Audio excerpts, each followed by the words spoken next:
Hendrix, you got this on? I don't know about Hendrix. I'm not nearly as cool as that dude. This would be a much different conference if Hendrix was here. But anyways, thanks for all for coming in. Just out of curiosity here, who's taken my training before? Shit, I knew it. so cool. That's awesome. Thanks for coming in and listening to me again. And another one here. Who are SDR kind of managers or leadership? And all right, cool. And who are actual SDRs?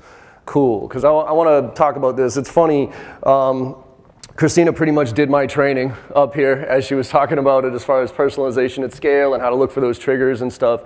And it's a lot of what I talk about. And David, it's almost like you put this together on purpose because this all flows pretty well with what I'm about to talk about here. Because for those of you who don't know me, I do training. The Why You Now email approach that she mentioned up here, like I've been training that for the past 10 years. That's why it's been super effective. And then it kind of has gotten watered down a little bit because everybody's using it. That structure though. And that's why personalization, yes, it works obviously, but it obviously doesn't work as much as it used to. I think 3, 4, 5 years ago when you did that highly personalized, going on somebody's website, spending 10, 15 minutes writing one of those emails, you were getting a 10 to 15% response rate, right? Now, you're probably getting more like a 5 to 10. It's still worth it doing a little bit of research, but it's not worth doing 15, 20, 30 minutes worth of research.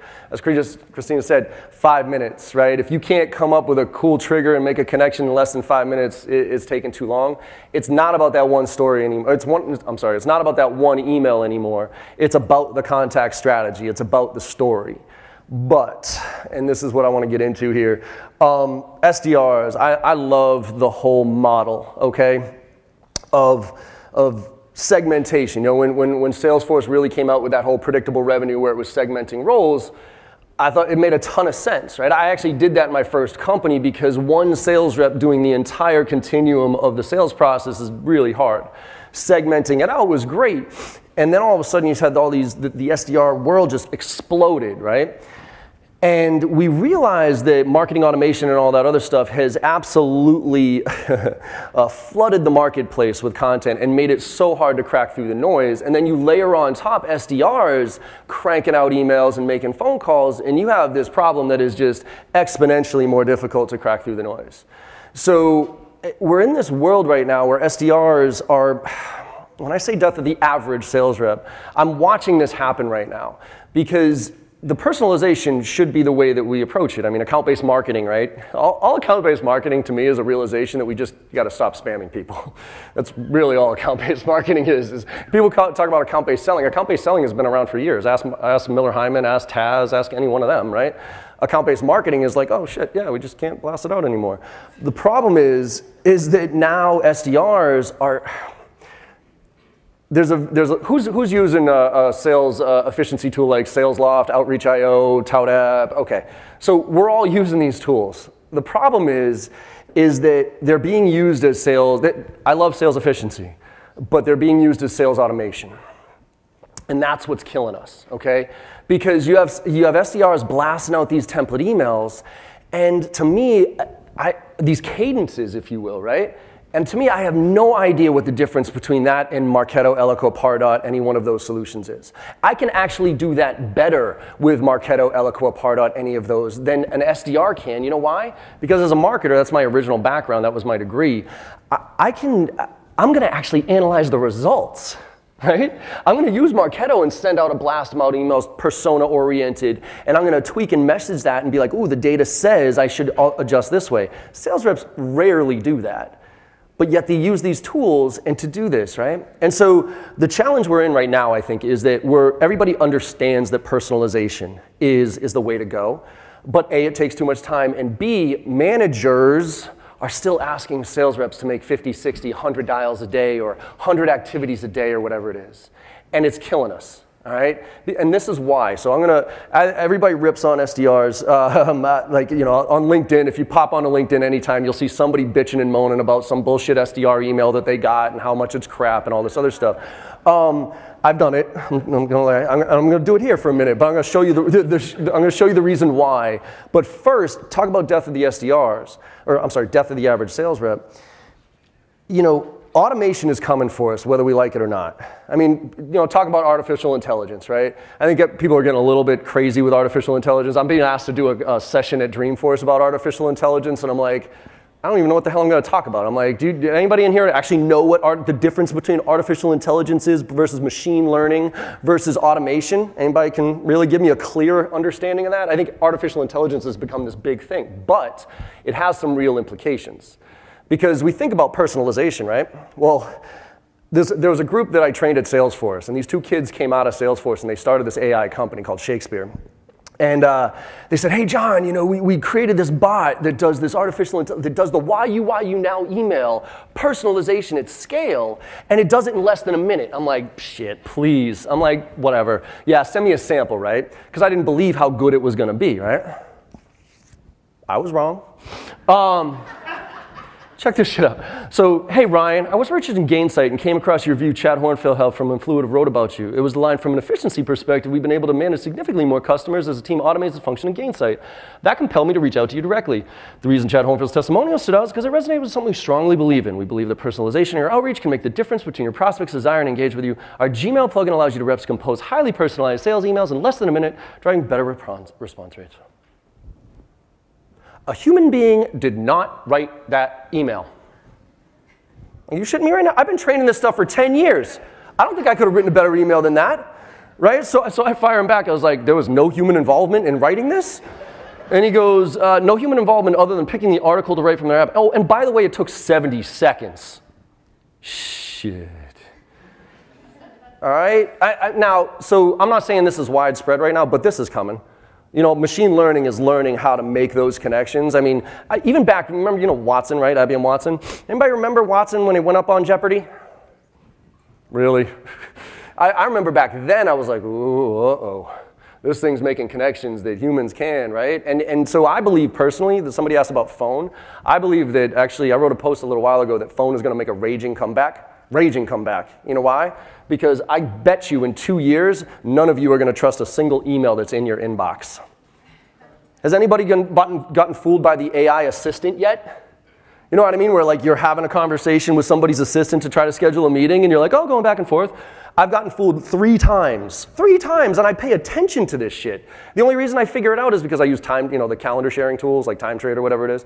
And I send them that link, and they get back to me, sorry, I didn't understand your last email. Could you, please? And I'm like, how did you not understand? Click on the link. You fucking robot. Damn it. So my point is this is happening, okay? But the problem is what, and this is going to replace SDRs if we don't pay attention and keep doing shit like this. I'm gonna point out a cadence here because I get murdered with cadences now, right? And you can tell they're all the same thing. They're all like, they have the sequence of emails that are all templated. There's a right way and a wrong way to do a cadence. And I'm gonna share with you the wrong way to do a cadence. So here's one. First of all, now's the time, whatever. So, oh, by the way, answer to your question on subject lines, here's a tip for you. Go into Google, type in best subject lines 2017 and see what happens. There's data out there that tells you high open rates, low open rates, and there's companies like MailChimp and whatever that do the research for you. Follow the trends. Because my opinion of subject lines does not matter.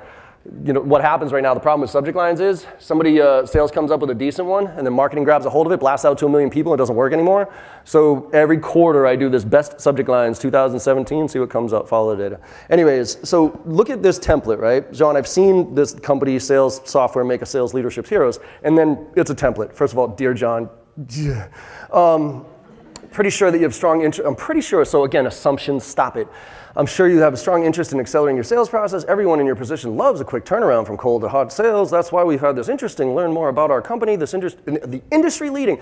By the way, is anybody in here not the industry leading in something? I challenge you to go to 100 websites and find me one company that's not the leading provider of something, all right? So right there, I'm gonna puke on this message. I've reached out a few times and haven't heard back. Maybe I don't have the right person. Could you point me in the right? I'd like to offer a demo. Totally unqualified. Fantastic. So whatever, I don't pay attention to this one. Next one, here comes our #1 rated sales tool. Dear John again, first email about how our #1 rated sales tool can accelerate your shit. Click here for, if you don't know, hey, do some work and actually give me a name and fill out this form. At that, we help you generate more leads and how we're the #1 app on the App Exchange and blah, blah. Why not schedule a demo? I mean, shit, why wouldn't you, right? Next one, wanted to make sure you didn't miss out on a chance to schedule a demo again. 30 minutes, I promise the time will be well spent connecting to prospects and da-da-da-da-da. John, it appears you are not interested in a demo. #1 rated I don't know, did you realize that this was the #1 rated sales tool on the App Exchange? I'm not sure if that came across yet. Best in class cloud, acceleration, buzzword, buzzword, buzzword. And now, here's my response. What's holding me back is this bullshit templates cadence emails like that to put no thought into just clicking and sending like a robot.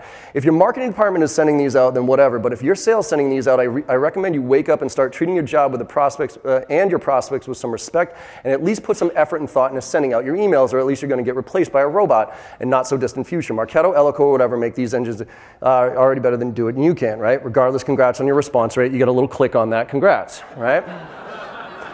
I was feeling a little, and actually, you know what? So this kid, talk about poking the bear. Having a bad day, John? Ooh. I actually kind of give him credit for like being like, all right, this kid has some stones, right? So I'm like, all right. And I said, nope, actually having a great day, just sick of sales reps going through the motions. And this is my point to this email. I don't like, look, you know, that happens. My point is to the SDR managers in the room. There's two things of damage that this is doing, that type of bullshit cadence is doing.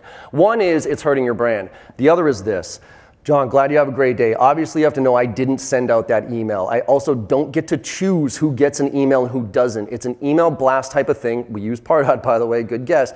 You also might know that as a BDR, I have no control saying what my management team decides is best for marketing sales practices. With that, I've actively voiced my opinion against these type of tactics. The response, only a few prospects will respond negatively to this email, which is true. You're the 5th person to respond to this in this way. The unfortunate part is this one right there. The unfortunate part is most will choose to ignore the email altogether. Neither benefit my organization. My point is this. These emails are doing more harm than good. These bullshit, self-centered emails about us and how great we are, that is marketing 1,000%. If marketing wants to do that, I still think it actually harms our brand for marketing to do something like this, but I understand if it comes from marketing. If it comes from sales, not only are you hurting your brand and you're flooding the market with more bullshit, you're putting your SDRs, whether they're telling you or not. I actually give this kid credit for going to their manager and saying, I don't want to do this. I want to be personalized. I want to be thoughtful, right? And this is what's happening. That kid, I give that kid another maybe 2-3 months before he flips jobs to go to another SDR organization, because you're dumbing down the SDR population by asking them to do this. You're dumbing them down, and you're not preparing them, by the way, for that next step. So I'm just going to beg you, for you SDR managers and leaders out there in the room, don't just treat your SDRs as template monkeys. Because why would you even spend the money on that? Like literally, if that's what you're going to do, go find somebody go find like a super good Marketo, Eloquo, like somebody who can optimize the shit out of those ones, and hire them and fire all your SDRs, if that's the approach you're going to take with your SDRs. What's that? The issue is deeper than Talk to me. It's about the integration or the lack of integration between sales and marketing. Yes. Right? So I tell my SDRs, you've got, carte blanche to do the things that you're going to do, and marketing says, oh, we're sending out this email Right. blast, and it's, with all due respect, it's like a shitty blast. Totally. 100%. And then you come back, and then I have the team saying, well, why are you letting them do that? Right. I like my job. Well, yeah, exactly. Well, and it's funny you bring that up, because I was just at a Zoom Info Summit last week in Boston where my presentation was the missing link between sales and marketing. And that link is working together. Like 9 times out of 10, marketing's on the 3rd floor, sales is on the 2nd floor. If I were to ever start an organization, I work for myself because I'm such a pain in the ass, I don't want to work with anybody anymore. But if I were to start a company again, I would put a sales rep and a marketing rep, a sales rep and a marketing rep. And marketing would have to come up with content, give it to the sales rep would then use it and make a call blitz or something like that and hear how horrendous that actually was, and have the marketing person be like, oh, that was dog shit. Let's, maybe we got to tweak this a little bit. And so that they would work together here, because you're right, that missing link, I have a degree in marketing. When I got into sales 21 years ago, I heard about the missing link, the challenge between sales and marketing and the divide. It's 21 years later, I'm still in the same thing. And there's not a technology out there that's going to fix that problem, by the way. It's a culture thing. It's a culture thing where you have to align those. And I'm going to share with you how I would do it, right? Now, by the way, this is my response to that kid, just to give him a little bit of credit. I was like, look, I get it. I'm sorry. Basically, use this email to send over to your manager and tell him that this is bullshit, right? Because I do try to help people out. I don't just try to shit on them. I try to help them out, and I'm like, look, and use this as an opportunity to prepare yourself for that next role, which I know you're going to go get, because if that's the way your company's treating you, you're probably going to be, pretty short-winded for that. Okay? So I bring this up, like to my point again, what is the point of an SDR if that's all they're going to do? All right? So for me, whoops, there it is. This is a gross slide, but I wanted to cram all these things in there. We've only got about 20 minutes to have this conversation. The structure of how sales and marketing can align. All right? I'm going to share with you some things that you can do very easily to make this happen. And the first part is to really get into that ideal customer profile, okay? That top left one right there. And if anybody knows anything about account-based marketing, account-based sales, it all starts with that ideal customer profile. I would include marketing and sales to come up with what is that ideal customer profile. And I don't just mean the one that is, industry and like, okay, what industries and what size and whatever, like the very basic demographic information. I mean the stuff that really makes a good customer for us. What technologies are they using right now, currently, that type of stuff. Who's the competition in there, those type of things, right? And so you really hone in on what that looks like and then tier out your accounts. Tier 1s, Tier 2s, Tier 3s. And that tier is your approach. Quality, quantity, practice, okay?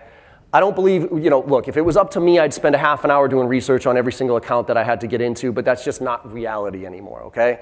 When I did this training, the Basho or the YU Now training or the J Barrows Now training, before I took this training, it was a numbers game for me. I was blasting out template emails, making generic cold calls, all that stuff. Then I took this training, I was like, oh, research, that makes sense. All of a sudden I got lost in research. 30 minutes later, I'm still looking at an account before I fired off an email, right? And that obviously isn't good. And so then I kind of level set it a little bit more to, okay, it's good enough, all right? It's not about it's not about the one email anymore. It's about the story that we tell. And so once you tier out those accounts, I believe, for instance, everybody should have a top 25 list. Top 25 list where those are the ones you're going to follow on all the social listening tools like the Sales Navigators, the Owlers, the Google Alerts, whatever tool you want to decide, right? Those are the ones that I would sit down and do research on. Christina talked about how, what I don't recommend is doing research on an account and sending one email and scheduling another activity 4 or 5 days later and then trying to come up with something else. Do all your research at the same time for a small subset and come up with your story. Look for 3, 4, 5, 6 different things to say. And you can mix it up between triggers and persona messaging. Right? So they open up a new office, and hey, CIOs in the healthcare industry, we're helping them solve this problem, and then mix that up and then throw some social in there and maybe make a phone call or two, okay? But that's only for a certain few. I personally do 5 accounts once a month. I pick 5 accounts, I go deep on them once a month, I come up with a very detailed, thoughtful story to tell. And by the way, I don't make my first email my best one anymore. I used to, right? Because it was worth it. Now it's like my 3rd or 4th one. I don't lay an egg on that first one, but I pretty much am like, yeah, you're not going to see that bullshit. Right? It's like, it's usually the 4th or 5th one that you're going to, oh, okay. So that's where I come with the punch. It's almost like, and also I don't always ask for something. Y'all follow Gary Vaynerchuk? If you're not following Gary Vaynerchuk, batshit crazy, but totally recommend him. But he talks about, he's got a book called Jab, Jab, Jab, Right Hook. And the whole concept there is add value, add value, add value, then ask, all right? And so that's why I don't really ask every time, hey, let's talk, let's talk, let's talk. I'll send something, I'll be like, hey, is this something of interest in you? Hey, I want to talk to you. Hey, here's an article, lead with insights, challenger sales stuff. But that's tier 1 selective. But everybody should have it. Everybody should have it. Tier 2s, that's the quantity, okay? That's the volume. But please don't do volume as the one I just showed you. Look at all that type of thing. Look at it as persona-based, right? That upper right hand. Understand your personas, and not just CIOs, but literally carve it up to CIOs in the healthcare industry. What do those CIOs in the healthcare industry in 2017, what do they care about right now? Right? Because CIOs in the healthcare industry in 2017, they have different priorities than CIOs in the manufacturing industry in 2017. If I understand how to speak that language, and you can involve your SDRs in this process, it's a Google search. CIOs, healthcare, 2017 priorities. See what comes up. Don't have marketing just stuff it down our throats. Involve us in sales and educate us in sales. One of the big pieces that I think is missing in sales development, and I don't mean SDRs, I mean just a sales development person, a sales rep developing, is business acumen. Business acumen. We got taught process, we get taught structure, we get taught techniques, but it's left up to us to figure out how to speak to an executive, how do I have this conversation, right? And so marketing can help us by doing a little bit of a lunch and learn and saying, hey, everybody, let's pick somebody that we want to go after. And what's that persona look like? Let's everybody do a little bit of research. Let's find out what these people care about today, okay? Now, let's carve up a value proposition that cuts up our value proposition 3, 4, 5, 6 different ways and tell a story to that persona. And then run a list. Everybody run a list of 30 or 40 accounts in their territories that fits that persona. And then let's run that play with SalesLoft, Outreach, whatever tool you want to use, right? And that's where you can start to analyze and see what's working and what's not, right? And then you come up with a message. And a message, it is not about you, it's about them. The best way, by the way, little nugget to walk away with here, the best way to come up with messaging, and we've already talked about it, a couple of people up here, is reverse engineer your case studies. Look at the bottom of your case study. The only thing that each one of you's number one competitive differentiator for every one of your businesses, it's not that you're the leading provider of, it's not that you're the better, faster, cheaper, it's not you're born in the cloud or whatever, entrepreneurial, best innovative company in the world, Salesforce, love you. It's the results you drive for your customers. That is the number one competitive differentiator each one of you in this room has. So that becomes your message. We showed this company in your industry how to drive these type of results. And stay away from stuff like, on average, our clients see A, or up to A. No. We showed this company in your industry how to do this. You fit that profile. I'm not sure if we can do that for you, but I'd like to have that conversation with you, right? And then you can run a call blitz with it, right? So now we're going to call everybody that fits that profile, and everybody on the team is going to make calls. I think, somebody asked about phone calls. Should you make them anymore? Yes. Absolutely, you should make phone calls, but it's not about the phone call or the email or the in-mail or the Twitter it's all of it. It's all of it. It's being where they are. But phone, let's put it this way. I'm 41. I'm a Gen Xer. I grew up on the phone. Right? I said, it was a boiler room, reco shit. I did that. 400 dials a day, 400 dials a week. Right? And the same fucking elevator pitch over and over and over again. I like the phone. People call me, I like it. I'm like, holy shit, it drives me nuts when I'm going back and forth with my friends, texting. I'm like, just pick up the fucking phone. I'm like this is like a 1-minute conversation and my thumbs are getting arthritis here by going back and forth on you on this one. So I like it, and guess who are decision makers right now? Gen Xers, whether you like it or not. So millennials, you gotta figure out how to get on that phone, but you don't do it with I actually think sprinkling phone calls throughout the day, drastic waste of time. I don't know about you guys, I'm not good enough to have a phone call with a CIO in the healthcare industry and then a VP of sales in the manufacturing industry and then a director of IT in the healthcare, and they have relevant, good conversations with each of them. And you tell me you have a call blitz day. By the way, if you all have call blitz days, please stop. I don't know about you, there ain't enough Red Bull out there to get me hyped up for a day's worth of cold calling, okay? It's just not. But for an hour, I can get hyped up for an hour. So marketing comes in, here's the alignment. Marketing comes in, does a little lunch and learn with us about, hey, here's what the persona that we're going after. Let's go do some research about what these people care about. Oh, cool, here's a case study for that persona. Let's come up with a message to them. Everybody good here? Maybe 2 or 3 questions that are relevant to that persona, so you're not just saying, tell me about your priorities, right? Or tell me about your business. You're saying, hey, we're working with other CIOs in the healthcare, and they're telling us their top priorities in 2017 are X, Y, and Z. Are those yours? Even if they're not, the fact that you show you know their world a little bit tends to open up the door with a conversation, and then you got a story to tell. So now everybody in the room goes and runs that list, gets everybody that fits that profile, and we have a little call blitz and have some fun with it. Have some energy around it. Everybody stands up and you can listen to each other and all that stuff, and then you can test to see whether that approach even works or not. And you can have some fun with it. All right? So all I'm going to finish up here and open up for Q&A, but all I'm going to say is please, for you SDR managers in the room, please do not treat your SDRs as template monkeys just doing this. Because if you're going to do that, I recommend you save a whole boatload of money for your business and you go hire a marketing operations person. But if you want to really develop SDRs into the value that they absolutely should bring and do bring to an organization when done right, give them some context around this shit and involve them in the process and use them to test this stuff. That helps them develop their own business acumen and helps them actually feel valued at the organization, as opposed to that poor kid that sent me that email saying, effectively, I don't know what I'm doing here.